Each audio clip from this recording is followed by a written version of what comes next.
दोस्तों आज की इस वीडियो में हम लोग जिंदल वर्ल्ड वाइड स्टॉक के बारे में बात करने वाले हैं। फ्राइडे के दिन इस स्टॉक के अंदर काफी बड़े वॉल्यूम्स आए थे। लगभग 4 करोड़ के आसपास वॉल्यूम्स इस स्टॉक ने दिखाए थे। तो आज की इस वीडियो में इसके बारे में डिटेल में बात करेंगे। इसके फंडामेंटल्स और फाइनेंशियल्स को देखने की कोशिश करेंगे और एज ए इन्वेस्टर कौन सी न्यूज है जिस वजह से आपको फोकस रखना चाहिए इन सारे टेक्सटाइल इंडस्ट्री वाले स्टॉक के ऊपर, इसके बारे में भी डिटेल में बात करेंगे। वीडियो को मैं स्टार्ट करूँ उससे पहले चैनल के ऊपर आप पहली बार आए हो, मुझे पहली बार देख रहे हो, तो मेक श्योर कीजिए चैनल को सब्सक्राइब करो। यहाँ पे हम लोग स्टॉक मार्केट के रिलेटेड बहुत सारी चीजों के बारे में बात करते हैं। हालांकि टेक्सटाइल इंडस्ट्री के 2-3 स्टॉक है, चाहे जिंदल पॉलीफिल्म्स हो या फिर जिंदल वर्ल्ड वाइड हो, इन सारे स्टॉक्स के बारे में मैंने ऑलरेडी डिस्कशन किया है कि टेक्सटाइल इंडस्ट्री के सारे स्टॉक इस वीक कम से कम बहुत ही ज्यादा फोकस में रहे थे। नंबर वन रीजन ये था कि गवर्नमेंट ऑफ इंडिया ने जो इम्पोर्ट ड्यूटीज लगाने वाले थे 30 अगस्त से, कहीं ना कहीं उसको डेडलाइन जो थी इसकी, इसको एक्सटेंड करके दिसंबर तक लेके गए। कहीं ना कहीं इस वजह से टेक्सटाइल इंडस्ट्री के सारे स्टॉक जो है, छोटे बड़े सारे स्टॉक रन अप लगाना चालू कर दिया। अगर हम इसके 1 ईयर के रिटर्न्स की बात करते हैं तो एक साल में ये स्टॉक 50% तक डाउन आ चुका है। अगर मैं 5 साल के रिटर्न्स की बात करता हूँ तो 5 साल में 247% तक अपने इन्वेस्टर को इसने रिटर्न्स दिए।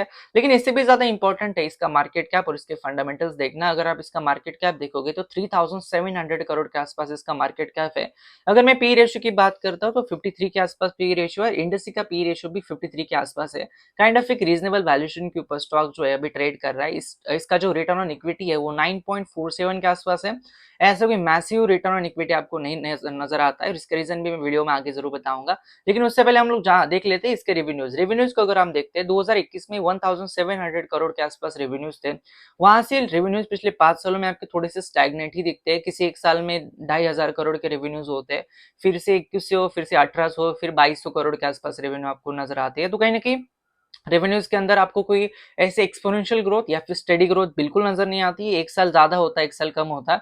और यही रीजन था कि इसका जो रिटर्न ऑन इक्विटी है ये भी 9.47 है। बिकॉज ऐसे जो स्टॉक्स है वो एक्सटर्नल फैक्टर्स के ऊपर काफी ज्यादा डिपेंड करते हैं। अगर रॉ कॉटन की जो इंपोर्ट ड्यूटीज है या फिर इनके जो प्राइसिंग है, इनकी प्राइसिंग पावर में अगर कोई चेंजेस आती है या फिर कोई मार्जिन प्रेशर आता है तो इनके प्रॉफिट्स और इनके रिवेन्यूज के ऊपर काफी ज्यादा इसका अफेक्ट होता है। ये चीज आपको इनके प्रॉफिट्स के अंदर भी देखने के लिए मिलती है। बिकॉज 2021 में 44 करोड़ के आसपास प्रॉफिट थे, वहां से बढ़कर 2022-23 में 100 करोड़ से भी ज्यादा प्रॉफिट इसने रिपोर्ट किया। और फिर से ये कंपनी 70-74 करोड़ के आसपास प्रॉफिट इसने पिछले 2 सालों में रिपोर्ट किया। तो कहने कि आपको प्रॉफिट्स के अंदर और रेवेन्यूज के अंदर एक स्टैग्नेंसी या फिर एक थोड़ी सी हलचल नजर आती है, जो कि ऊपर की तरफ नहीं जा रही। एक साल ज्यादा एक साल कम, इस तरीके से ये पैटर्न आपको नजर आता है।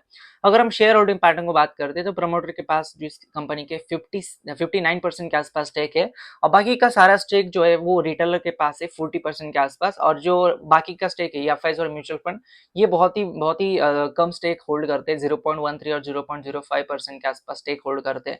तो एज ए इन्वेस्टर आपको क्या पता चलना चाहिए कि देखो यार, इस स्टॉक का जो प्राइस रेंज है 37 रुपीज के आसपास है। इसको देख के बहुत सारे लोग लग रहा होगा कि ये स्टॉक बहुत ही रिजनेबल वैल्यूएशन के ऊपर है और बहुत कम वैल्यूएशन के ऊपर है। लेकिन अगर आप इसका पी रेशियो देखोगे तो पी रेशियो इसका स्टिल 53 है। तो ये कोई अंडर वैल्यूड स्टॉक है नहीं। दूसरी बात ये कि ये जो सारी इंडस्ट्री है, टेक्सटाइल इंडस्ट्री, ये कहीं ना कहीं आपको पता चलना चाहिए कि गवर्नमेंट की डिसीजंस के ऊपर काफी ज्यादा रिलाई करती है। तो अगर गवर्नमेंट आने वाले दिनों में कुछ अगर टैरिफ टैरिफ के चक्कर में कुछ अगर डिसीजन लेती है जो इस इंडस्ट्री के लिए हार्मफुल रह सकता है, या फिर कोई अदर कंट्री जो हमसे रॉ कॉटन ले रही है या फिर हम जो हमें रॉ कॉटन दे रही है, अगर वो हमारे ऊपर कहीं ना कहीं कुछ इंपोर्ट ड्यूटीज या फिर टैरिफ्स लगा देते तो हमें भी ये दिक्कत आ सकती है। तो ऐसी इंडस्ट्री में आपके जो रिटर्न्स है ना वो बहुत बहुत मुश्किल से बनते हैं। बिकॉज अगर आप मेटल स्टॉक्स को देखोगे तो कई बार अगर कॉपर की वैल्यूज अगर ज्यादा आ रही है, कॉपर की डिमांड है मार्केट में, तो कॉपर की वजह से कॉपर के रिलेटेड जितनी सारी कंपनीज है इनके अंदर काफी बड़ा बूम आता है। वैसे ही एल्यूमिनियम का होता है, वैसे स्टील का होता है, आयरन का भी उस तरीके से होता है।